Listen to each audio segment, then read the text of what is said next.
Welcome to HD Rare Coins, your ultimate source for rare coins, fascinating history, and the thrill of discovery. From legendary pennies to hidden gems, we explore the world of numismatics one amazing coin at a time. In 1979, the United States Mint was in the midst of a transition era for American coinage.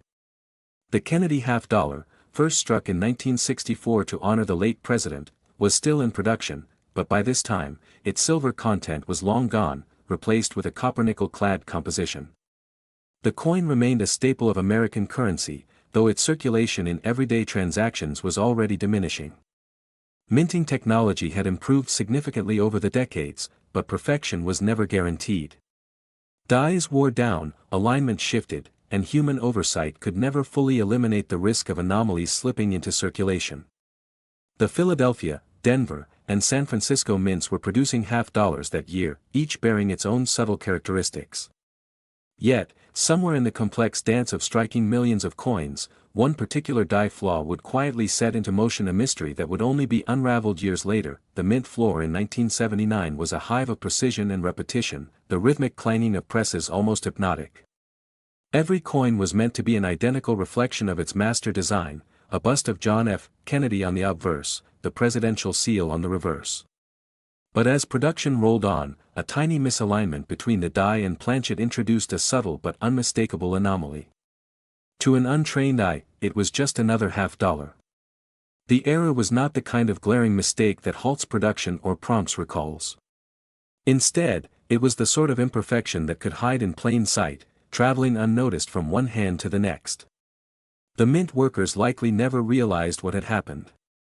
The coin left the press, mixed into bulk bags with thousands of others, and began its journey into the stream of commerce that it would be years before one collector, long accustomed to the quiet ritual of sorting through boxes of coins, would pause with this specific 1979 half-dollar between his fingers.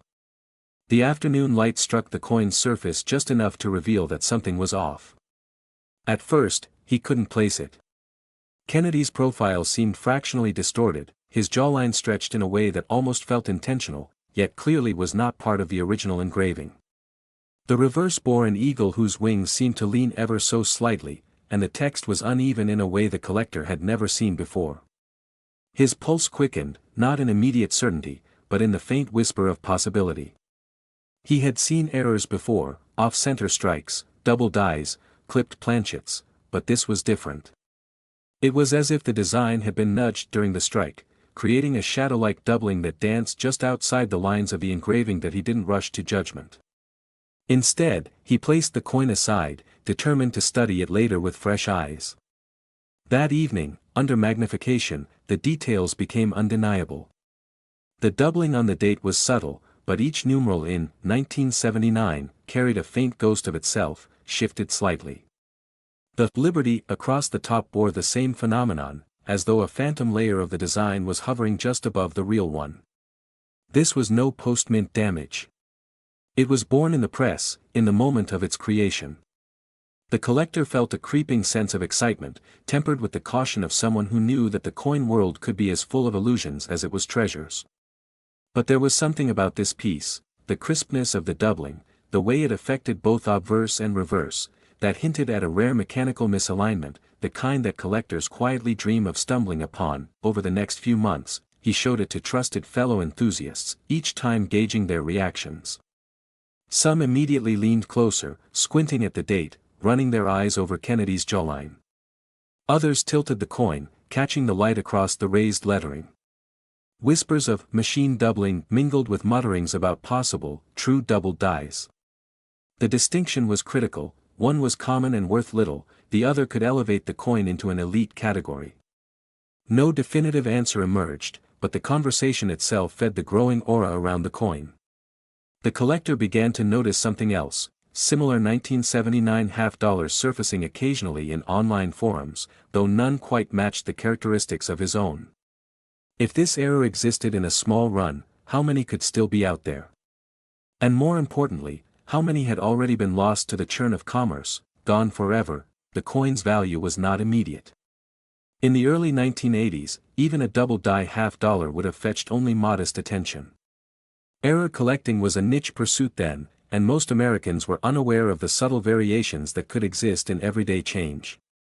But the collector held on to it, almost instinctively, watching as the years passed and interest in numismatic oddities began to grow. The 1990s brought a wave of heightened attention to coin errors, fueled in part by high-profile auction results and the rise of specialist publications. Each time a notable double die made headlines, the collector felt a flicker of anticipation. His coin remained locked away, but its potential seemed to grow quietly in the shadows. By the 2000s, online marketplaces had transformed the way rare coins were bought and sold. Niche errors now had global audiences. The coin's story was whispered in collecting circles, its rumored rarity giving it an almost mythic quality. Price guides began to list certain 1979 Kennedy half-dollar errors, but the descriptions never quite fit this exact piece. This ambiguity only added to its mystique. In private offers, the coin began attracting figures that, decades earlier, would have seemed impossible. The collector refused each one, partly out of sentiment, partly out of the suspicion that its true value was still ripening. Physically, the coin was a study in contradiction. Its error was bold enough to be noticed by anyone with a discerning eye, yet delicate enough to evade casual detection. The doubling was not confined to the date or a single word, it seemed to ripple subtly across the entire design. On the reverse, the arrows in the eagle's talon appeared fractionally split, and the tips of the olive branches carried ghost images, as though the engraving had been echoed. This was not the result of a worn die alone. The precision of the shift suggested that the dies themselves might have been improperly seated or momentarily jarred during a press cycle. Such an occurrence could produce a handful of flawed strikes before being corrected, which would explain the coin's scarcity. The twist came unexpectedly. While researching the coin's possible origins, the collector stumbled upon a brief, almost forgotten mention in an old numismatic newsletter. It described a fleeting production issue at the Philadelphia Mint in late 1978, when new dies were being prepared for the 1979 run. The report hinted at an incident where a set of dies had been accidentally reinstalled after a minor alignment test, striking a small number of coins before the error was caught. Those coins were never officially documented, and the story faded into obscurity, until now. The collector realized that his piece might not just be an isolated curiosity but a surviving witness to that very moment. If true, this would place the coin in an even narrower corridor of rarity, not just a double die, but a product of a specific, undocumented mishap. From then on, the coin took on a new dimension in his mind. It was no longer just a collectible, it was a fragment of minting history, a tangible artifact of an era that was never supposed to leave the building. Its value had transformed not only in monetary terms but in narrative weight. Still, he resisted the temptation to sell, watching as comparable errors in other denominations began commanding astonishing sums at auction. The market for unique minting anomalies was becoming fierce, and serious collectors were paying premiums for pieces with verifiable backstories. The coin's worth evolved in a slow, deliberate arc. For decades, it had been little more than an oddity kept safe in a case, its true significance known to only a few. Then, as the culture of coin collecting shifted, as the appetite for rare and unusual mint errors swelled, it moved quietly into the realm of the coveted. Offers rose into the thousands, then higher, each one tempting, each one turned down. Its final impact on the numismatic world was still unwritten, but the coin had already crossed the threshold from overlooked change to legendary status among those who knew what to look for. Even now, the coin's surface catches light in a way that seems to make its hidden doubling shimmer faintly, as if winking at those who understand its secret. Somewhere in its fine lines and ghosted edges lies the story of a split second in 1979 when human oversight, mechanical precision, and sheer chance converged to produce something both flawed and perfect. For the collector who found it, the journey has been one of patience, discovery, and the quiet thrill of knowing that within the endless sameness of minted coins, a few carry stories far richer than their face value would ever suggest. And this one, born of an unrecorded mishap and carried through decades by careful hands, remains as much a mystery as the day it was struck, its full significance still unfolding, one glance, one whisper, one offer at a time. In the year 1976, America was in the midst of one of the most significant celebrations in its history, the bicentennial. 200 years had passed since the signing of the Declaration of Independence, and the entire country seemed to be swept up in a wave of patriotism, pride, and reflection. Streets were lined with red, white, and blue bunting. Fireworks illuminated the summer skies. In cities and towns across the nation, parades rolled through with brass bands playing "The Stars and Stripes Forever," children waving flags, and veterans standing tall with their chests full of medals. Amid this grand celebration, the U.S. Mint was tasked with producing something extraordinary: coins that would not only commemorate this milestone but also serve as lasting pieces of history that future generations could hold in their hands. One of the most iconic of these was the 1976 United States half-dollar coin, a piece that carried not only monetary value but also the weight of a nation's heritage. The half-dollar already had a distinguished presence in American coinage, especially since the introduction of the Kennedy design in 1964 following the tragic assassination of President John F. Kennedy. His portrait on the obverse had become a symbol of leadership, hope, and the aspirations of a new generation. By 1976, over a decade later, his image remained unchanged, but the reverse of the coin would undergo a transformation that would tie it forever to the nation's bicentennial celebration. The new reverse featured Independence Hall in Philadelphia, the very building where the Declaration of Independence had been debated and signed. The design was created by Seth G. Huntington, who sought to capture the historical and emotional essence of the place where America's journey began. Above the hall were the words, 200 Years of Freedom, and below, the dual date, 1776 to 1976, marking it as a unique one-time issue. For millions of Americans, the coin was more than just currency.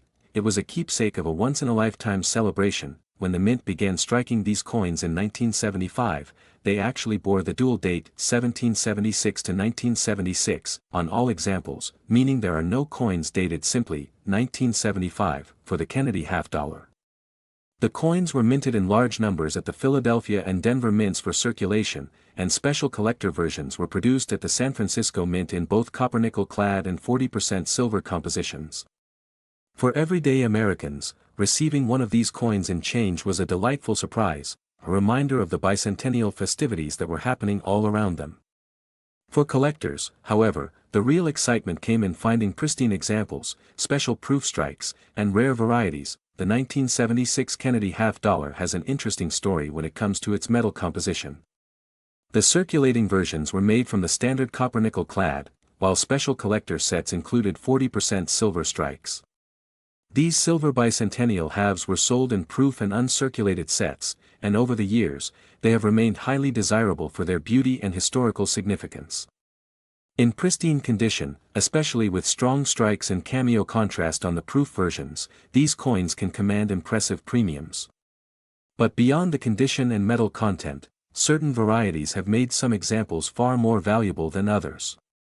Mint errors, such as double strikes, off-center strikes, missing clad layers, and die clashes, can transform an ordinary coin into a numismatic treasure worth hundreds or even thousands of dollars. One of the fascinating aspects of the 1976 half-dollar is its connection to a moment in time that can never be repeated.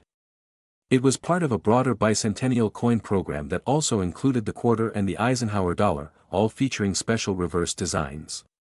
Together, these coins told the story of America's journey from 13 colonies to a global power in just 2 centuries.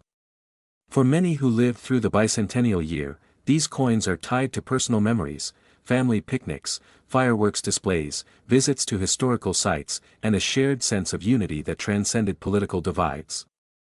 Holding one today is like holding a small, tangible fragment of that national celebration. Over the years, collectors have continued to seek out high-grade examples of the 1976 Kennedy half-dollar. Those graded by professional coin grading services at MS-67 or higher are scarce, and the competition for them can drive auction prices into impressive territory. Proof examples with deep cameo frost and flawless fields are equally coveted. Even circulated coins have value to those who collect bicentennial sets or who wish to preserve a piece of American history. The key is always in the details. Sharpness of strike, lack of marks, and the depth of the design all play crucial roles in determining a coin's desirability. Today, the 1976 Kennedy half-dollar stands as both a historical artifact and a numismatic collectible. While millions were minted, only a small fraction survive in truly pristine condition, and these are the coins that command the highest prices. For the lucky finder who stumbles upon a mint error, the reward can be even greater, turning a 50-cent piece into a treasure worth hundreds or more.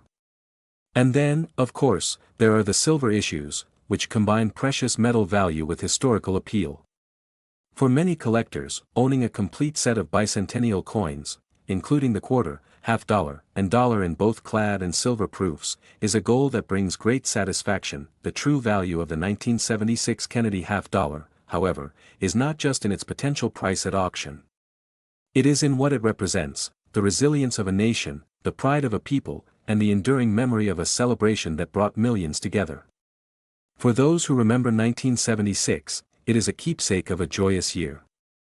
For younger collectors, it is a link to the past, a story told in metal that invites them to imagine the fireworks, the parades, and the ringing of the Liberty Bell as America marked 200 years of freedom. And while prices for the rarest and most pristine examples can soar into the hundreds or thousands, the real treasure is in the history that every one of these coins carries in its design, its date, and its very existence. The year 1976 was unlike any other in American history, a year drenched in pride, reflection, and celebration. It was the bicentennial year, marking 200 years since the signing of the Declaration of Independence. Streets across the United States were alive with parades, fireworks lit up the summer skies, and the air was thick with the scent of hot dogs and funnel cakes from county fairs. Patriotic songs echoed from every corner, and even the coins in people's pockets were transformed into miniature pieces of national pride. Among those, the 1976 USA half-dollar coin stood out, not just as currency, but as a symbol of a nation's journey from its turbulent birth to its standing as a modern power. Minted to commemorate the 200th anniversary of America's independence, the 1976 half-dollar carried more than just economic value. It carried history. Collectors didn't just see a coin, they saw a keepsake of that special year, a tiny time capsule preserving the spirit of unity, resilience, and celebration. Across the nation, people lined up at banks and post offices to get their hands on these commemorative coins. Some tucked them away carefully, hoping to one day pass them on as heirlooms. Others spent them, unknowingly letting future treasures slip into circulation. This special half-dollar was unique from the start. Unlike previous Kennedy half-dollars, the reverse design was altered for the occasion. Instead of the familiar presidential seal, the coin showcased Independence Hall in Philadelphia, the birthplace of the Declaration of Independence. It wasn't just a random design choice, it was a deliberate nod to the building where the Founding Fathers debated, argued, and ultimately signed the document that gave birth to the United States. Above the image, instead of the typical year, it read, 1776 to 1976, a permanent reminder that this coin belonged to a singular moment in time. The obverse still bore the profile of President John F. Kennedy, whose image had graced the half-dollar since 1964, but even here, subtle changes were made to mark the bicentennial. The mint wanted this coin to feel both familiar and special, an everyday object imbued with extraordinary meaning. For many Americans, the presence of Kennedy, a figure tied to themes of hope and progress, paired with the historic imagery of Independence Hall created a powerful sense of continuity, linking the ideals of 1776 with the aspirations of modern America. Production of the bicentennial half-dollar began in 1975 and continued through 1976. Coins were struck in both copper-nickel clad for circulation and in 40% silver for collectors, with special proof and uncirculated sets sold directly by the U.S. Mint. This dual production meant that some coins went straight into the hands of eager collectors, never touching a cash register, while others rattled in pockets, were used to buy movie tickets, or slipped into vending machines.